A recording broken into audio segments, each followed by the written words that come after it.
자, 미국 증시의 분위기를 생생하게 전해드리겠습니다. 이항영의 월가이드 시간이고요. MTN 이항영 전문위원 함께하겠습니다. 어서 오세요. 네, 안녕하세요. 네, 안녕하세요. 자, 미국 증시가 또 힘차게 반등에 성공했습니다. 미국 증시 분위기 한번 살펴주세요. 네, 지난주는 한마디로 그동안에 5주 동안 하락했던 것들을 마무리하면서 6주 만에 일단은 플러스로 돌아섰는데 큰 의미가 있겠고요. 시장별로는 대부분이 6에서 8% 이상까지 주가가 주간 단위 올랐습니다. 기술주 중심의 역시 반등이 가장 강한 흐름이면서 하루로 보면 4일 연속의 상승세로 일단 마감할 수 있었습니다. 섹터별로 보면 이미 소비재라든가 기술주, 특히 기술주가 지난주 화요일부터 아주 강한 반등을 이어가고 있습니다. 포함해서 9개 섹터가 올라갔고요. 지난 주말에 에너지와 유틸리티 등 2개의 섹터만 하락하는 모습을 보여줬습니다. 이렇게 되는 것은 여러 가지 요인이 있겠으나 가장 중요한 우리 결과치로 나오는 것은 유가와 금값이 계속 지난주 초반까지 고공행진을 했었는데 이런 것들이 좀 안정감을 보이면서 소폭의 하락 안정세를 보이는 것이 주가에 큰 도움이 됐다라고 일단은 이해하시면 되겠습니다. 한편 밀 가격도 지난주 초반 그리고 전주까지 해서 15년 만에 최고치를 계속 올라가고 있다는 얘기를 말씀드렸는데요. 15년의 최고치 이후 좀 안정세를 보이면서 물론 이것이 여전히 비싼 가격은 분명하지만 그나마 좀 안정세를 보이는 것도 주시장에 도움이 되겠고요. 다만 이제 미국 달러는 여전히 혼조세를 기록하고 있기 때문에 우리나라에서 다만 1,240원 하던 것이 1,210원대로 좀 내려가긴 했지만 여전히 그것도 비싼 부분인 것은 틀림이 없겠습니다. 미국의 10년물 기준금리는 2.15% 정도까지 여전히 고공행진을 계속하고 있겠고 여전히 이 부분은 추가적 상승은 추세적으로 이루어질 가능성이 여전히 크다라고 일단 간단하게 생각하시면 되겠습니다. 네, 알겠습니다. 자, 이제 주요 종목별 움직임도 볼 텐데 대표 종목들도 뭐 크게 오르는 모습이었었어요. 네, 맞습니다. 애플이나 마이크로소프트 시가총액 초상위 주식들이 한 2% 내에 반등하면서 지난주 역시 마찬가지죠. 월, 화 정도 이후에 계속해서 꾸준하게 반등을 하고 있는 것이 분명하겠습니다. 그러다 보니 이런 것들이 얼추 지금 10% 내외까지 고점 대비 이렇게 좀 반등 추세를 좀 이어가고 있다라고 이해하시면 되겠고요. 마이크로소프트도 1.5%, 1.7%, 알파벳 1.7% 올랐습니다. 지난주 초반 이후에 기술주 중에서도 반도체 및 반도체 장비주들이 아주 강한 흐름을 보이고 있는데요. 엔비디아가 7% 가까이 올라가는 초강세 행진을 이어가는 것도 시장이 아마 개인 투자 우리나라에서도 엔비디아를 많이 갖고 계신 분들한테는 그나마 상당히 좀 희망이 되는 부분이 되겠습니다. 세일즈포스는 소위 다우지수 중에서 가장 많이 떨어진 기술주 중에 하나임에 분명한데 세일즈포스도 4% 올라갔고요. 테슬라도 3.8%까지 일단은 반등에 성공했습니다. 네, 알겠습니다. 자, 그러다 보니까 그동안 낙폭이 정말 과대했던 종목들의 반등은 좀 어지러울 정도로 크게 올라가더라고요. 네, 맞습니다. 특히 이렇게 이해하시면 되겠습니다. 어느 정도 빠졌냐면 지수가 이제 10% 정도, 네. 지금 S&P 500 10% 안짝이지만 조정 국면에 들어간 거 아닙니까? 네. 그리고 이제 아시다시피 나스닥은 약세 시장까지 들어갔었잖아요. 20% 넘으니까요.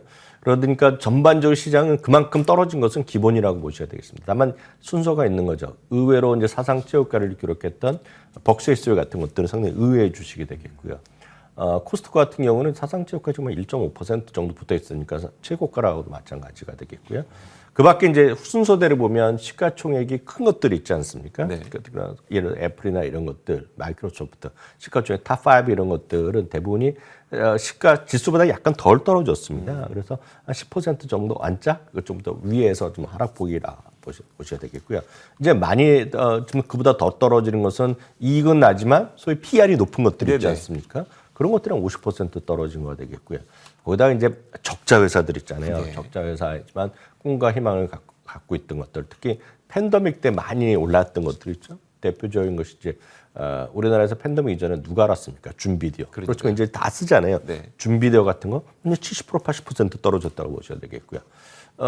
운동하기 힘드니까 한때 이제 우리나라에서 아직 그런 서비스 일부 개인적으로 하고 있지만 펠라튼 같은 거 80% 떨어진 거거든요. 그러니까 그런 것들도 이제 다 반등했는데 다만 이런 거 처음에는 다 반등하지만 그 다음에 어떤 것들이 올라갈지 모르겠지만 그런 거죠. 그래서 순서는 큰 주식, 시가총액 상위 주식. 그 다음은 이제 이익이 나지만 PR이 높은 것들. 세 번째는 적자 회사들, 꿈과 희망이 있는 그런 순서대로 많이 떨어졌는데 지난주에 이제 많이 떨어진 것들도 급하게 올라가는 그런 모습을 보여줬다라고 보셔야 되겠습니다. 낙폭과대 대표 주식들이 이제 그런 것으로 우리가 표현할 수 있겠는데요. 이런 것들이 대표적인 것들이 매치그룹 이런 것들, 매출업들이 8% 가까이 올라갔고요.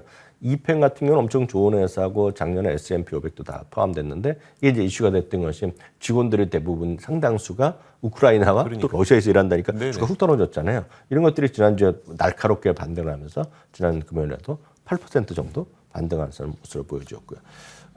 초우량주라고 흔히들 얘기하는 성장주고 이런 것들의 대표적인 것이 페이팔이 지금 작년 11월 이후 엄청나게 떨어진 거 아닙니까? 네네. 이런 것들도 6% 내에 반등을 했고요. 작년 한 8, 9월, 10월까지만 하더라도 온라인 쇼핑하면서 저희도 많이 소개해드렸던 그래서 소위 그 수공예품 중심으로 해서 컸다는 것은 S라는 것이 있는데요. S도 지금 허무맹랑하게 떨어졌는데 네네. S 같은 것도 지난주 내내 좀 반등하는 그런 모습을 보여주었고요. 도큐사인 같은 경우에도 작년 초반에 작년 중반인가요? 이게 나스닥 100에도 편입되는 거죠. 그래서 많은 사람들이 직접 현장에 가서 은행 갈 때 계약서 같은데 그 우리를 보면 자기의 신분을 인정하는 거 사인을 하는 것들인데요. 이런 것들을 해주는 회사가 도큐사인인데 도큐사인도 허무맹랑하게 떨어졌었는데 이런 것들도 지난 주말에 또 많이 반등하는 그런 모습을 보여주었습니다. 결국은 많은 사람들이 사용하고 있기 때문에 돈은 벌긴 벌지만 너무 고평가되어 있던 것들이 많이 떨어졌고 그런 네네. 것들이 빠르게 반등하고 있다고 보면 그리고 되겠네요. 이제 적자 회사는 더 많이 떨어졌기 때문에 큰 폭에 더 반등을 했긴 네네. 했었죠. 네. 알겠습니다.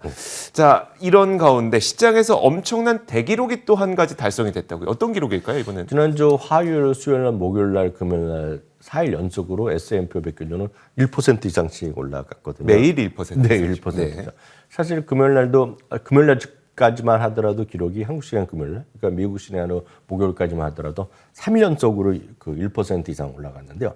그렇게 올라가는 것도 엄청난 기록이거든요. 네네. 근데 이제 4일 연속하는 것은 불과 지금 1950년 이후에 불과 4번밖에 없었거든요. 근데 이제 이번에 이제 그 5번째로 일단은 1% 이상 4일 연속 올라가는 대기록이 나왔습니다. 4일간 합으로는 한 7% 올라갔고요. 뭐 나스닥 더 많이 올라갔습니다.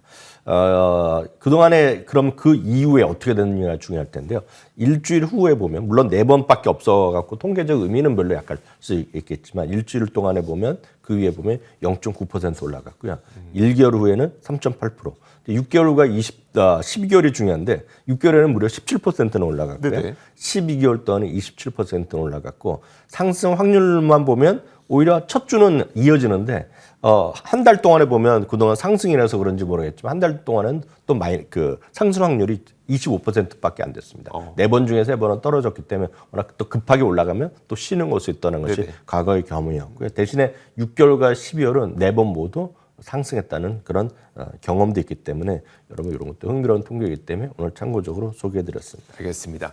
자, 요즘 주가 반등이 나오고 있는데 이 주가 반등을 진짜 믿을 수 있는 거냐 네네. 아니면 가짜 반등이냐 많은 분들이 고민하고 계실 것 같아서 월가에서는 어떻게 평가하고 있을까요? 근데 뭐 다양한 시각이 있습니다. 그리고 골드만삭스는 골드만삭스대로 그리고 다른 쪽은 다른 쪽에 여러 가지 얘기를 하고 있죠. 일반적으로 얘기하는 것이 유가가 이제 고점을 쳤다는 얘기하는 네네. 것도 있고 우크라이나 전쟁에 또 기대감도 있다. 뭐 끝나지 않겠냐 이런 기대감도 있지만 JP 모건의 마르코 콜라노빅 얘기가 더 좀 흥미로워서 소개해드리면 결론적으로 보면 시장의 버블 조정은 끝났다는 얘기를 하고 있습니다.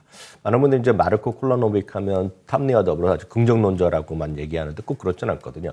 이분이 작년 5월에는요. 소위 버블이 있다. 물론 전체 시장은 버블이 아니지만 특정 섹터들 예를 들어서 전기차라든가 그리고 예를 들어서 그 스펙 관련 주식 네네. 작년 상당히 핫했을 때거든요. 스펙 관련 주식 그리고 태양광 이런 것들은 버블이라는 얘기를 딱 했거든요. 근데 그런 것들이 엄청 많이 떨어진 거죠. 그때부터 얘기하는 것이 이제 이분의 얘기가 에너지 주식이라든가 경기 민감주를 사라 그랬던 건데 상대적으로 이제 고평가돼 있던 것들을 버블이라고 그랬던 건데 바로 그런 것들입니다. 기술주라든가 바이오, 이머징 마켓 조정이 거의 끝났다고 얘기하면서 혁신주 같은 것들, 파괴주 혁신 같은 것들이 이제 버블이 끝나간다는 얘기하는 거죠.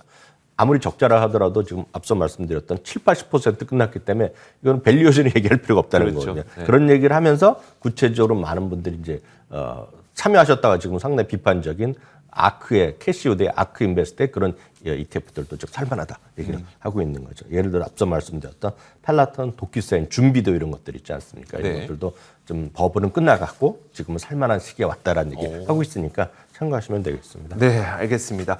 자, 이렇게 지난 금요일 그리고 주말 사이에 어떤 일들이 있었는지 살펴봤습니다. 이항영의 월가이드 MTN 이항영 전문위원과 함께 이야기 나눠봤습니다. 고맙습니다.